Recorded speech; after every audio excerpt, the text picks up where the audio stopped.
Sometimes the most dangerous man in the room is the one everyone stopped noticing. At exactly 10:14 on a bright Thursday morning, Whitmore National Bank looked like every other successful financial institution in downtown Columbus, Ohio. Sunlight poured through towering glass windows, polished marble reflected hurried footsteps, and customers waited patiently beneath the soft hum of air conditioning that offered relief from the late summer heat outside. Investment advisors greeted longtime clients with practiced smiles while tellers counted crisp bills behind reinforced counters, and no one paid much attention to the quiet security guard standing near the entrance. Nolan Mercer preferred it that way. At 43, he had mastered the rare art of becoming invisible without ever leaving the room. His neatly pressed gray uniform fit comfortably over broad shoulders that carried no hint of pride, only quiet discipline. A simple wedding band no longer rested on his hand, replaced instead by the faint outline of a life that had once been different. Every few minutes he glanced toward the family photo tucked inside his locker, a picture of his 12-year-old daughter, Lily, smiling with braces and freckles after winning her school science fair. She was the reason he woke before sunrise every morning. She was the reason he accepted a modest paycheck without complaint. She was the reason he had promised himself that the past would stay buried forever. Upstairs, the executive conference room buzzed with anticipation as Claire Whitmore prepared to finalize the largest community investment initiative in the bank's history. At 36, she had earned a reputation as one of the youngest CEOs in the Midwest, admired for her intelligence, respected for her relentless work ethic, and quietly envied for the confidence she carried into every boardroom. Her tailored ivory suit and calm composure reflected years of discipline rather than privilege, and although countless magazines praised her elegance, those who worked beside her knew she demanded excellence from herself before expecting it from anyone else. She believed in numbers, preparation, and control. She did not believe in miracles. Downstairs, Nolan noticed something that no one else seemed to see. 3 men entered through separate doors within 15 seconds of one another. None acknowledged the others. None appeared nervous. Each wore ordinary business attire that blended perfectly into the morning crowd. To everyone else, they looked like clients arriving for appointments. Nolan simply watched. His expression never changed, but somewhere behind those calm blue eyes, years of forgotten instincts quietly awakened. He adjusted the sleeve of his uniform with almost casual precision, his gaze following subtle details most people would never notice. A wristwatch worn on the inside. Matching shoes with unusual tread. Identical earpieces concealed beneath neatly trimmed hair. The lobby remained peaceful, conversations continued, coffee cups steamed gently, and laughter drifted from the customer lounge. Then the elevator doors opened, Claire stepped into the lobby, and every carefully hidden piece on an invisible chessboard suddenly moved at once. If you enjoy thoughtful stories with real emotion, please subscribe and support the channel. We truly appreciate it. And for those watching, have you ever experienced something like this in your own life? Share your story in the comments. Now, let's get back to the story. Claire Whitmore barely had time to acknowledge the branch manager before one of the 3 strangers stepped calmly into her path and said, "Miss Whitmore, we need you to come with us." His voice never rose above a polite conversation, yet the temperature inside the lobby seemed to drop all at once. Customers looked up in confusion, unsure whether they were witnessing an unusual business meeting or something far more serious. The second man quietly positioned himself near the revolving doors while the third moved toward the elevators, creating an invisible triangle that subtly controlled every exit without causing panic. Claire studied their faces carefully. They showed no anger, no excitement, only unsettling confidence. "I believe you have mistaken me for someone else," she answered evenly. "No, ma'am," the first man replied. "You are exactly who we came for." The words hung in the air like distant thunder. Employees exchanged uncertain glances. A teller instinctively reached beneath the counter but hesitated before pressing the emergency alarm. Nolan Mercer remained exactly where he had been standing only moments earlier. To everyone watching, he looked almost detached, his posture relaxed, one hand resting lightly against his utility belt. Yet his eyes measured distances with quiet precision. 12 feet to the nearest column. 21 feet to the front entrance. 7 customers within immediate range. One elderly couple standing too close to the center of the lobby. A young mother holding the hand of a little boy near the information desk. Every detail settled into place inside his mind with remarkable clarity. Claire noticed him for only a brief second and silently wondered why the security guard had not reacted. Had fear frozen him? Had he decided the situation was beyond his training? She could not know that Nolan was doing exactly what years of disciplined experience had taught him to do. Calm always came before action. The first stranger extended a respectful hand toward Claire. "Please come with us. No one else needs to be involved." Before she could answer, Nolan finally spoke. His voice was so calm that several people almost missed it. "Sir." Every head turned toward him. "The little boy behind you is frightened. Let him stay with his mother." The stranger glanced over his shoulder almost automatically. It was only the smallest movement, lasting less than a heartbeat, but it was enough. Nolan crossed the polished floor with quiet confidence rather than urgency. There was no dramatic charge, no raised voice, no reckless display. His movements were measured, controlled, and astonishingly efficient, guiding the nearest customers toward safety while calmly separating Claire from the strangers with nothing more than perfect timing and steady presence. Within moments, the carefully planned formation no longer existed. Confusion replaced certainty. Employees quickly ushered families into secure offices while the branch manager finally activated the emergency response system. The lobby fell into an almost unbelievable silence. One by one, the 3 strangers realized the quiet security guard they had dismissed was reading every decision before they made it. The first man slowly lowered his gaze, studying Nolan's face with growing disbelief instead of defiance. His confident expression faded. His breathing slowed. Then, in a voice barely louder than a whisper, he said words that only those standing closest could hear. "Sir. Headquarters has been searching for you for years." For several long seconds, no one spoke. The whisper seemed almost impossible, yet it echoed louder than any alarm could have. Claire looked from the stranger to Nolan, expecting confusion or denial, but the quiet security guard revealed nothing. His face remained composed, almost unreadable, as though he had spent years learning how to keep every emotion behind calm blue eyes. "You have the wrong man," Nolan said gently. "My name is Nolan Mercer." The stranger swallowed slowly, never breaking eye contact. "That is the name you use now." Before anyone could ask another question, the distant sound of approaching sirens rolled through the downtown streets. Employees finally exhaled. Several customers embraced their loved ones while others quietly thanked the bank staff for helping them remain calm. Claire, however, found herself unable to look away from Nolan. Only minutes earlier she had believed he was simply a dependable employee who greeted customers every morning with polite professionalism. Now every ordinary detail about him suddenly felt incomplete. The way he had quietly observed the room. The confidence in his voice. The precision of every decision. None of it matched the life described in his personnel file. Nolan slowly picked up the identification badge that had slipped onto the polished floor during the confusion. He clipped it neatly back onto his uniform as though restoring order to something much larger than a piece of plastic. "Everyone is safe," he said to the branch manager. "Please keep them together until law enforcement finishes their interviews." There was no pride in his voice and no expectation of praise. He simply returned to checking on frightened customers, offering an elderly gentleman a chair and reassuring a young mother that her son had been remarkably brave. Claire watched each quiet gesture with growing curiosity. Heroism, she realized, did not always arrive with loud words.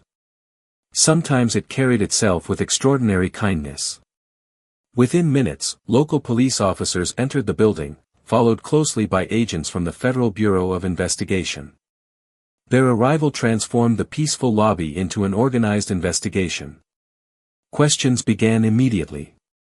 Witnesses were separated. Security footage was secured. One senior agent, a silver-haired woman named Rebecca Sloan, accepted the initial briefing with practiced efficiency. Then her eyes settled on Nolan. She froze almost imperceptibly.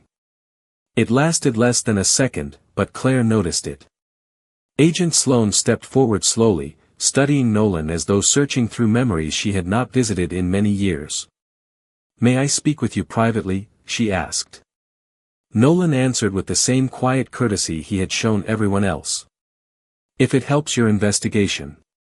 She nodded once. "It will." They moved only a few feet away, far enough that their voices became difficult to hear. Claire could catch only fragments carried through the stillness. "We believed." Agent Sloan began softly. "That chapter ended a long time ago." Nolan replied. "Apparently someone disagrees." The agent lowered her voice even further before saying a single word that caused Nolan's expression to tighten for the first time that morning. "Orion." Claire had never heard the name before, yet something about the silence that followed told her it carried the weight of an entire forgotten life. Nolan looked toward the sunlight streaming through the bank's front windows, then quietly closed his eyes for a brief moment. It was the look of a man who realized the past he had buried to protect his daughter had finally found its way home. The remainder of the morning unfolded beneath an uneasy quiet that no amount of reassuring conversation could erase. Outside, television vans began lining the street while reporters speculated about the unusual attempted abduction, but inside Whitmore National Bank, another mystery had already begun to overshadow the first. Claire remained in the executive conference room answering routine questions from investigators, yet her thoughts kept returning to the same man wearing the gray security uniform. She requested his employment records from Human Resources, expecting to discover a previous career in law enforcement or perhaps military service. Instead, the files seemed almost disappointingly ordinary. Nolan Mercer had been employed by the bank for 4 years. Before that, he had worked as a facilities supervisor at a distribution warehouse. Earlier records listed maintenance work at a school district and several years managing security for a shopping center. Every reference praised the same qualities: dependable, honest, quiet, respectful. Nothing hinted at extraordinary experience. Nothing explained what she had witnessed with her own eyes. Curious, Claire asked the Human Resources director whether a background investigation had ever revealed anything unusual. The answer came almost immediately. Actually, yes. It was unusual because there was almost nothing to find. Clean credit history. No criminal record. No social media. Very few photographs. It was almost as though he preferred never to leave a trace.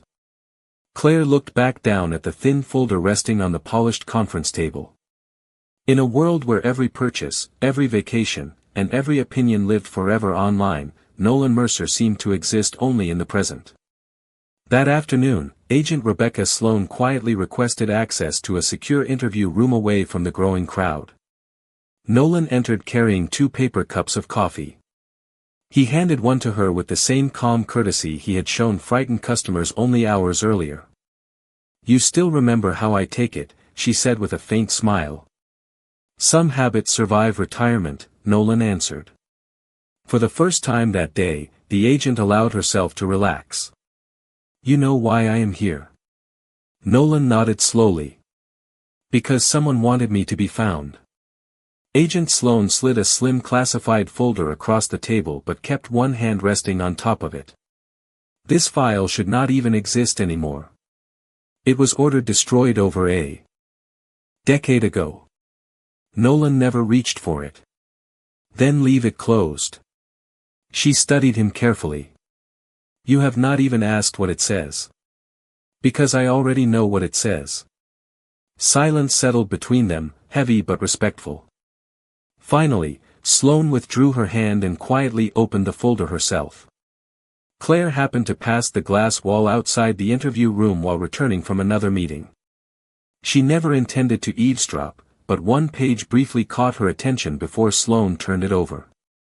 Across the top, stamped in faded black letters, appeared a single operational designation rather than a name. Orion. Below it were several lines covered by security markings, and nearly every photograph had been removed, leaving only empty spaces where a face should have been. Claire continued walking, yet her heartbeat quickened. A man whose past had been erased. A file that officially no longer existed. A code name recognized by senior federal agents. For the first time since becoming chief executive officer, she realized that the quietest person in her entire organization might also be the one carrying the heaviest secret. That evening, long after the last television crew packed away its cameras and the police barriers disappeared from the sidewalk, Nolan Mercer drove home beneath a fading Ohio sunset. His aging pickup truck rumbled along familiar county roads, passing weathered barns, quiet neighborhoods, and little league fields where children still chased baseballs beneath bright stadium lights. It was a world far removed from classified files and forgotten code names. When he pulled into the driveway of his modest white farmhouse, the front porch light was already glowing. Before he even stepped out of the truck, the front door swung open and 12-year-old Lily hurried outside with a wide smile. "You are late," she said, pretending to sound stern before wrapping her father in a hug. Nolan smiled for what felt like the first genuine time all day. "Big day at work," he answered. "Everything okay?" she asked, noticing the tiredness around his eyes. "Everything that matters is right here." They spent the evening exactly as they had hundreds of times before. Lily talked excitedly about her upcoming science competition while Nolan prepared grilled cheese sandwiches and tomato soup. They laughed over a crossword puzzle, fed the neighbor's friendly golden retriever through the backyard fence, and argued playfully about whether pancakes counted as dinner food. Looking through the kitchen window, no one would have imagined that the quiet father helping with algebra homework had once carried responsibilities known only to a handful of people in Washington. After Lily finally went upstairs, Nolan remained alone at the kitchen table. The old wooden clock ticked steadily while rain began tapping softly against the windows. From a drawer beneath the coffee maker, he removed a small cedar box that had remained unopened for years. Inside rested a faded photograph of a smiling woman named Emily, her auburn hair dancing in the coastal wind during a vacation they had once believed would be the first of many.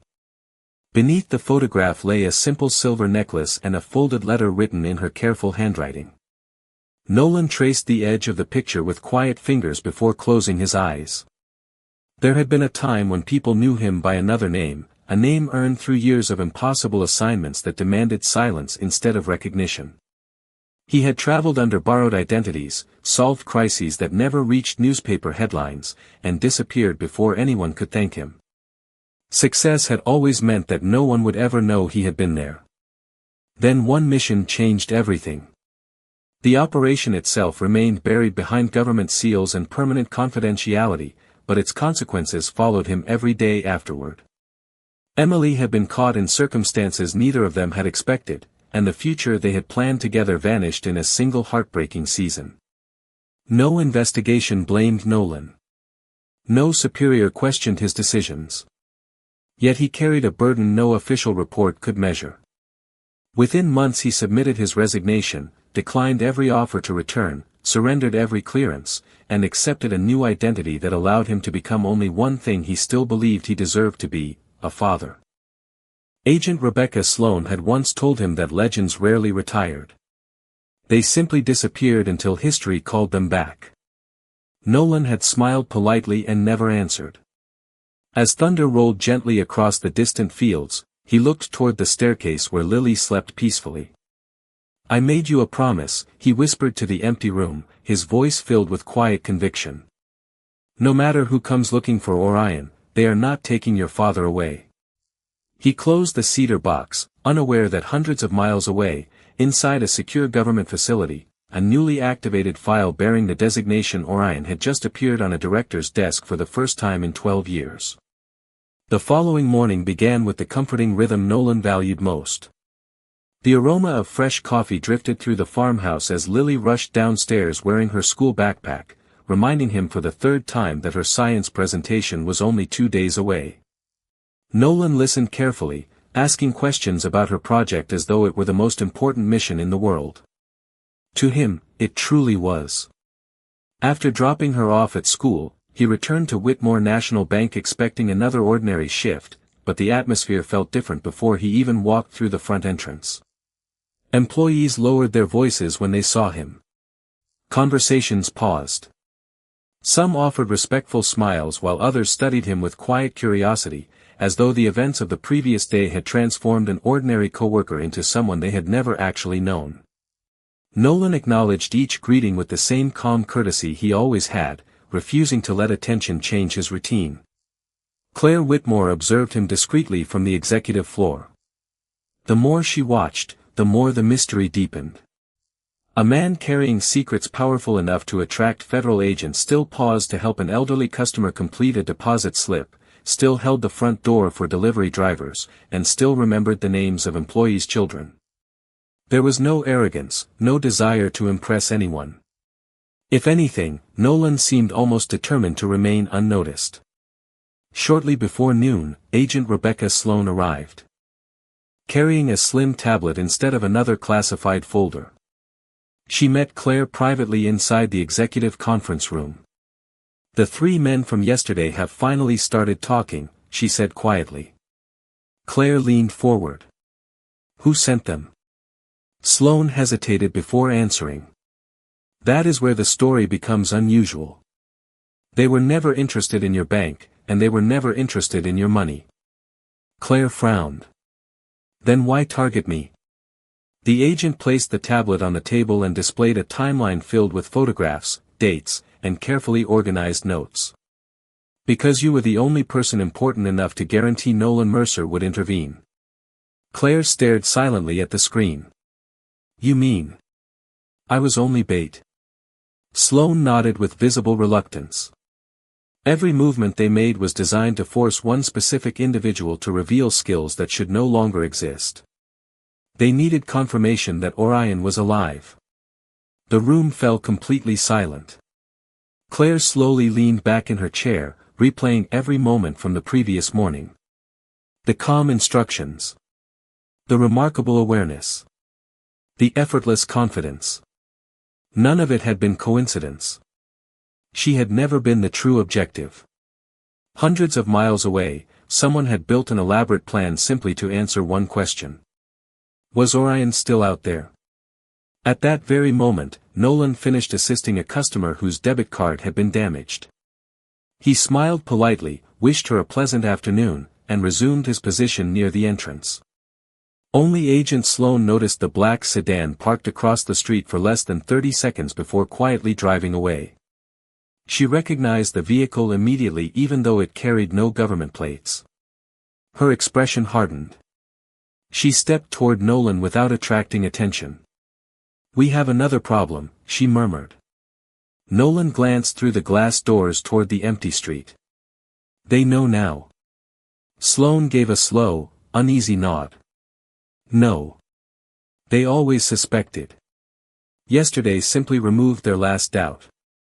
Nolan lowered his eyes for a brief moment before looking toward a framed photograph Lily had once drawn for him that hung inside the small security office. For the first time since leaving his former life behind, he understood that remaining invisible was no longer enough. Somewhere beyond the quiet streets of Ohio, someone had begun moving pieces across a much larger chessboard, and this time the game was no longer about a forgotten operative. It was about the only family he had left. The quiet tension followed Nolan long after his shift ended. He drove directly to Lily's middle school, arriving 20 minutes before dismissal as he always did. Parents chatted beside pickup trucks, teachers supervised students crossing the parking lot, and children laughed as backpacks bounced against their shoulders. It was an ordinary afternoon, exactly the kind Nolan had spent 12 years protecting. Lily spotted him immediately and waved enthusiastically before climbing into the passenger seat. "Guess what?" she asked with a grin. "Mrs. Jensen said my science project might qualify for the state competition." Nolan smiled proudly. "I never doubted you for a second." On the drive home she talked excitedly about circuits, solar panels, and the presentation she hoped would impress the judges. Nolan listened carefully, asking thoughtful questions and laughing whenever she corrected one of his intentionally wrong guesses. For a little while, the world felt wonderfully normal again. Back at the farmhouse, Lily disappeared upstairs to continue working on her display board while Nolan repaired a loose fence beside the garden. The peaceful rhythm of hammer strikes against weathered wood was interrupted only by the distant sound of tires rolling across gravel. A black sport utility vehicle stopped at the end of the driveway. Moments later, a second vehicle arrived behind it. Neither displayed government markings. Nolan quietly placed the hammer on the workbench before the visitors even stepped out. Agent Rebecca Sloan approached first, accompanied by a distinguished man in his early 60s wearing an unremarkable navy suit. His posture was relaxed, but his eyes carried the unmistakable focus of someone accustomed to making impossible decisions. "Good evening, Nolan," Sloan said softly. "I am sorry to come unannounced." Nolan nodded politely. "Lily is inside." The older gentleman looked toward the farmhouse before speaking. "Then let us keep this brief." He extended his hand. "My name is Thomas Ellsworth." Nolan recognized the name immediately. Very few Americans would have known it, but inside certain government buildings it carried extraordinary weight. Thomas Ellsworth served as Director of Special Operations Coordination, overseeing programs that officially did not exist. Nolan accepted the handshake without surprise. "You found me." Ellsworth offered a tired smile. "You were never truly lost." For several quiet moments they stood beside the old wooden fence while the evening breeze rustled through the maple trees. Finally, Ellsworth spoke the words he had traveled from Washington to deliver. "America needs Orion one last time." Nolan's expression remained calm, but his answer came without hesitation. "America already has younger people who can do whatever needs to be done." "Not this," Ellsworth replied. "The network searching for you has expanded beyond what we expected. They are patient, organized, and determined." Nolan folded his arms. "Then stop them." Ellsworth's voice softened. "We have tried. They are not after classified files. They are not after technology. They are after experience that only one person possesses." Nolan slowly shook his head. "That life ended the day I buried my wife." Silence settled over the property. Even the birds seemed unusually quiet. Sloan lowered her eyes, understanding exactly what those words cost him. Ellsworth respected the silence before speaking again. "I promised myself I would not use this argument." He removed a sealed envelope from his jacket and handed it to Nolan. Inside was a recent surveillance photograph. Nolan's steady hands froze for the first time in years. The image showed Lily walking toward school 2 mornings earlier, completely unaware that someone had been watching from across the street. Ellsworth spoke gently, almost regretfully. "This picture was taken before our people intercepted it. Nolan, whether you accept our help or not, the life you built is no longer hidden. They already know who matters most to you." Nolan looked toward the farmhouse window where Lily stood smiling as she proudly held up her completed science project for him to see. He smiled back, but the quiet certainty in his eyes had changed. The promise he had made beside Emily's photograph 12 years earlier suddenly faced its greatest test, and for the first time he understood that protecting his daughter might require becoming Orion once again. That night, sleep never truly came. Nolan sat alone on the back porch as the farmhouse rested beneath a blanket of stars, listening to the familiar chorus of crickets that had comforted him for more than a decade. Inside, Lily had fallen asleep with her science project carefully placed beside her bedroom door, excited for a future she still believed was simple and predictable. Nolan wished he could believe the same. The sealed photograph remained on the porch table beside an untouched cup of coffee. He studied it once more before folding it carefully and placing it inside his wallet, directly behind the family picture he carried every day. One reminded him of what he had escaped. The other reminded him why he could never stop protecting the life he had built. Before sunrise, a secure government aircraft landed quietly at a regional airport outside Columbus. There were no flashing lights, no public announcements, and no military ceremony. Agent Rebecca Sloan waited beside a single black sport utility vehicle as Nolan stepped out wearing ordinary jeans, a plain navy jacket, and the same weathered boots he had worn while fixing his backyard fence only hours earlier. He carried no visible equipment, only a small duffel bag and the calm expression of a man who had already accepted the weight of his decision. Director Thomas Ellsworth greeted him with quiet respect. "Thank you for coming." Nolan looked toward the eastern horizon where the first light of morning was beginning to rise. "I did not come back for the mission. I came back for my daughter." Ellsworth nodded. "That distinction matters." They drove to a secure operations facility hidden behind the appearance of an ordinary federal training center. Claire Whitmore arrived later that morning after receiving an unexpected invitation from Agent Sloan. She assumed investigators needed another statement regarding the attempted abduction, but instead she was escorted into a briefing room where large digital displays showed maps, timelines, and carefully blurred surveillance images. Through a wide observation window she saw Nolan standing quietly with several senior officials. No one treated him like a former employee. They listened when he spoke. They adjusted plans after he asked a single question. They addressed him not with admiration but with unmistakable professional trust. Claire found herself struggling to reconcile the image before her with the man who had patiently helped elderly customers count deposit slips only days earlier. During the briefing, analysts explained that the organization searching for Orion had established a network of observers rather than an army. Their greatest strength was information, not force. Nolan listened without interrupting until the presentation ended. Then he calmly walked to the display screen and pointed towards several seemingly unrelated locations. "You are searching where they have already been," he said. "If their objective is pressure rather than publicity, they will always move toward places that feel ordinary because ordinary places lower people's guard."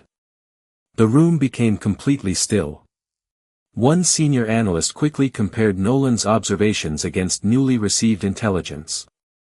Within moments, every highlighted location shifted to a different pattern that matched his assessment almost perfectly. Claire noticed something remarkable.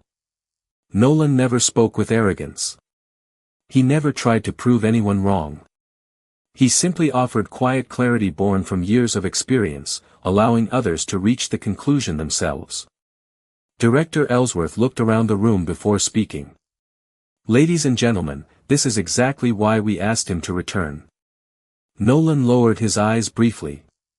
"Do not mistake experience for certainty," he replied. "The moment you believe you cannot be surprised is the moment you stop protecting the people who depend on you."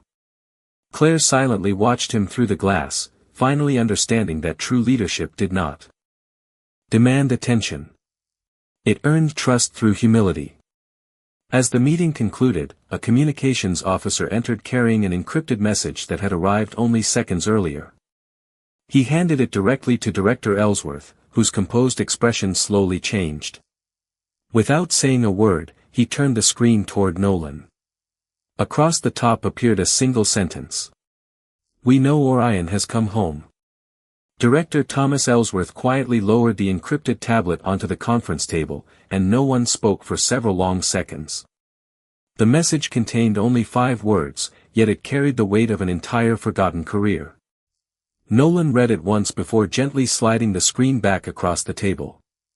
"Then they have exactly what they wanted," he said calmly. "They wanted me to step into the light." Claire watched him carefully, expecting frustration or fear, but neither appeared. Instead, she saw the same quiet father who had held open the bank door for customers and smiled at children without expecting anyone to notice. Ellsworth folded his hands. "Our analysts believe the network has already begun dissolving. Their objective was confirmation, not confrontation. The information they collected over the past several years has now become useless because we can change every remaining layer of protection around your family." Nolan looked toward Agent Rebecca Sloan. "And Lily?" Sloane smiled for the first time in days. She will continue believing her father simply took a few days off work. That is exactly how it should stay. Several weeks passed, and little by little, life settled back into its familiar rhythm. The unusual activity around Whitmore National Bank disappeared. News stations moved on to other stories. Federal vehicles stopped appearing outside the farmhouse. At school, Lily proudly earned first place in the regional science competition, and Nolan stood among dozens of ordinary parents applauding louder than anyone else. To the families filling the auditorium, he was simply another proud father holding a paper cup of coffee and taking too many photographs of his daughter. That was all he had ever wanted to be. One crisp autumn morning, Nolan returned to his post. At the front entrance of Whitmore National Bank wearing the same neatly pressed gray security uniform. Customers greeted him warmly. Employees smiled with genuine respect. He welcomed each person with the same quiet kindness he had shown before everything changed. Nothing about his routine suggested that senior officials in Washington still spoke his forgotten code name behind secured doors. Inside the executive offices, Claire Whitmore signed the final documents establishing a scholarship fund for children of single parents, inspired not by headlines but by the example of someone who had taught her that character was measured in ordinary moments rather than extraordinary titles. Before leaving for the evening, she walked downstairs and found Nolan adjusting a display near the entrance after helping an elderly customer locate her misplaced reading glasses. "Mr. Mercer," Claire said with a gentle smile. Nolan looked up. "Good evening, Miss Whitmore." She paused before quietly shaking her head. "No. After everything I have learned, I think there is something more important I should say." Nolan waited patiently. Claire extended her hand. "Thank you. Not for what happened that morning. Thank you for choosing the quiet life when you could have spent the rest of your years chasing recognition. My bank is safer because of your experience, but this community is better because of your example." Nolan accepted the handshake with his familiar humility. "The strongest walls are built long before anyone notices they are there," he replied softly. As the evening sun settled over downtown Columbus, he locked the front doors and headed home where Lily was waiting with a fresh batch of homemade cookies and another science project she could not wait to explain. Hundreds of miles away, inside a secure government archive, Director Thomas Ellsworth signed the final authorization returning the Orion file to permanent inactive status. There would be no medals, no public ceremony, and no speeches. Only a quiet notation that one remarkable man had fulfilled his final obligation and chosen, once again, the life of a father over the legend of a ghost. And perhaps that was the greatest victory of all, because true dignity never asks the world to remember its name. It simply leaves the world a little safer, a little kinder, and quietly walks back home before anyone thinks to applaud. Thank you so much for watching all the way to the end. If you enjoyed this story, please subscribe and turn on the notification bell for more emotional stories like this. And before you go, what state are you watching from? Drop it in the comments below. See you in the next story.